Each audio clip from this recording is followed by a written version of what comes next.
50,000 கோடி அளவு சொத்துக்களுடன் கம்பீரமாய் நிற்கும் மைசூர் அரண்மனையின் பிரமிக்க வைக்கக்கூடிய வரலாறை பார்க்கலாமா வாங்க. கர்நாடகாவின் மைசூரில் அமைந்துள்ளது தான் மைசூர் அரண்மனை. இந்த அரண்மனையை பார்த்தீங்கன்னா அம்பா விலாஸ் என்று அழைக்கிறார்கள். 1897 அக்டோபர் மாதம் தொடங்கி 1912 கட்டி முடிக்கப்பட்டது.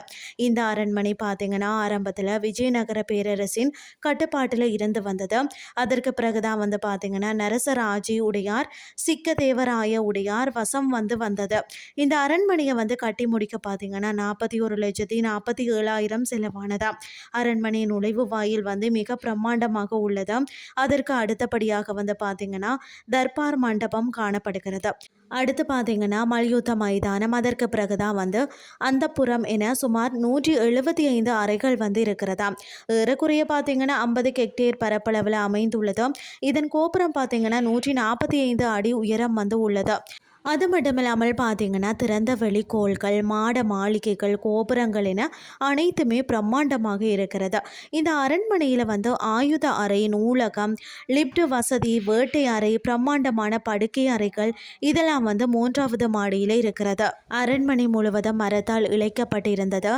அந்த இடங்கள் பார்த்தீங்கன்னா தசரா விழாவின் போது எரிந்து சாம்பலானது.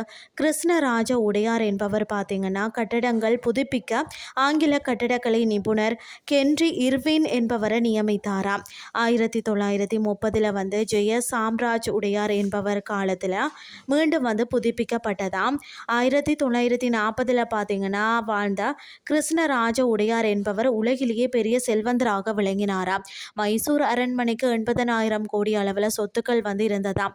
அப்போதைய அரசாங்கம் இந்த சொத்துக்களை கைப்பற்றி மீண்டும் அவர்களிடமே ஒப்படைத்ததாம். இங்குள்ள குவி மாடங்கள் அனைத்துமே பளிங்கு கற்களால் ஆனதாம். அரண்மனை முழுவதும் பார்த்தீங்கன்னா பெரிய தோட்டத்தால் சூழப்பட்டுள்ளது.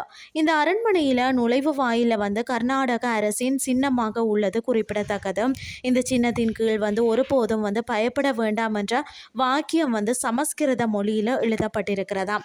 அரண்மனையின் முக்கிய வளாகம் பார்த்தீங்கன்னா 245 அடி நீளமும் 156 அடி அகலமும் கொண்டது.